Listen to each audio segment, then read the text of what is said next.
Accountant क्या होता है?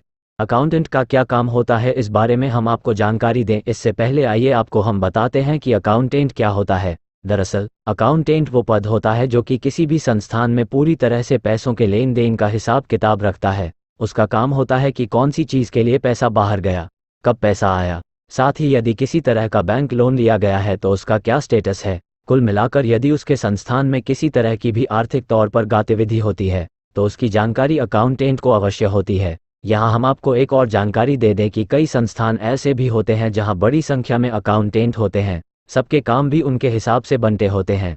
अकाउंटेंट कैसे बने, अकाउंटेंट का क्या काम होता है, अब आप इसे समझ गए होंगे। तो आइए अब हम आपको जानकारी देते हैं कि यदि आप अकाउंटेंट बनना चाहते हैं तो कैसे बन सकते हैं।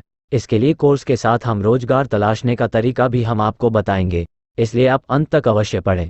12वीं में कौन सी स्ट्रीम लें?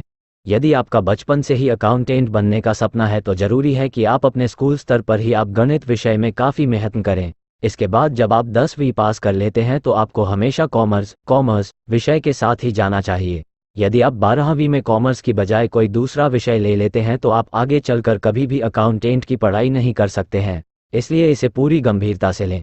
अकाउंटेंट डिप्लोमा कोर्स, यदि आप कई सालों तक पढ़ाई नहीं कर सकते हैं और आप चाहते हैं कि 12वीं के बाद ही अकाउंटेंट कैसे बने, तो इसके लिए आज के समय में कई डिप्लोमा कोर्स मौजूद हैं। आप उन डिप्लोमा कोर्स को करके अपना अकाउंटेंट बनने का सपना पूरा कर सकते हैं।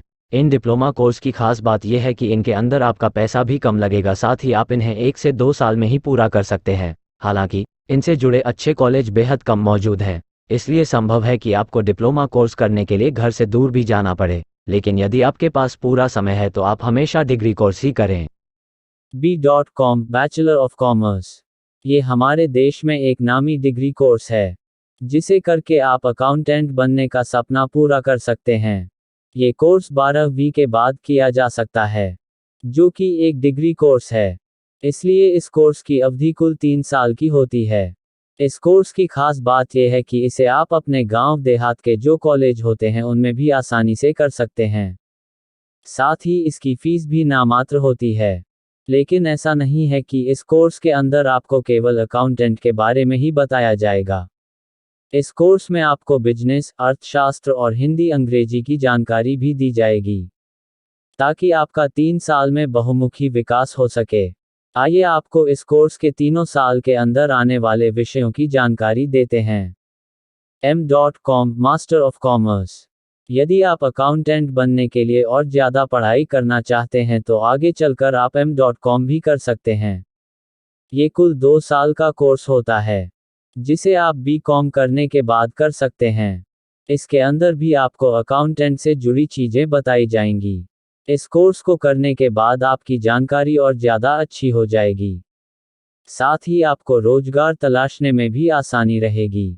इसके अलावा यदि आप उच्च शिक्षा लेने में यकीन रखते हैं तो भी इसके साथ जा सकते हैं, क्योंकि M.com के बाद NET JRF, national eligibility test और PhD के रास्ते भी आपके लिए खुल जाते हैं। आगे हम आपको M.com के अंदर आने वाले प्रमुख विषय बताने जा रहे हैं। हालांकि ये विषय तमाम स्पेशलाइजेशन के आधार पर बदल भी सकते हैं। अकाउंटेंट ट्रेनिंग, अकाउंटेंट बनने के लिए प्रशिक्षण बेहद जरूरी है। इसके लिए समय समय पर 1 सप्ताह से लेकर 1 महीने तक का प्रशिक्षण दिया जाता है, जो कि कई बार कोर्स के दौरान ही दिया जाता है। लेकिन यदि आपके कोर्स में ट्रेनिंग जैसा कुछ नहीं है, तो आप कुछ समय के लिए किसी CA के पास जाकर काम सीख सकते हैं। वहां से आप इस काम को करने का तरीका आसानी से समझ सकते हैं। करियर विकल्प, एक अकाउंटेंट बनने के बाद आपके सामने अनेकों विकल्प होते हैं। आप उनमें से किसी भी विकल्प को अपना सकते हैं, लेकिन उसके लिए जरूरी है कि आप जिस विकल्प को अपना रहे हैं उस क्षेत्र में आपकी कुछ जानकारी पहले से हो। बैंकिंग सेक्टर, अन्य वित्तीय संस्थान, उत्पादन कंपनियां, सरकारी और गैर सरकारी कार्यालय, चार्टर्ड अकाउंटेंट CA कंपनियां, फाइनेंस मैनेजर, सहायक वरिष्ठ अकाउंटेंट। शुरुआती सैलरी, यदि हम रोजगार की संभावनाओं की बात करें तो यह इस बात पर निर्भर करती है कि आपने किस कॉलेज से पढ़ाई की है। साथ ही आपको अकाउंटेंट के काम की कितनी ज़्यादा जानकारी है। इसके अलावा आप नौकरी कहाँ कर रहे हैं, लेकिन यदि आपको ठीक ठाक जानकारी है तो आप इस कोर्स को करने के बाद आसानी से 15 से 20 हजार रुपये हर महीना कमा सकते हैं। लेकिन यदि आपका चयन किसी अच्छी कंपनी में हो जाता है तो आपका वेतन हर महीने 30 से 40 हजार रुपये भी हो सकता है।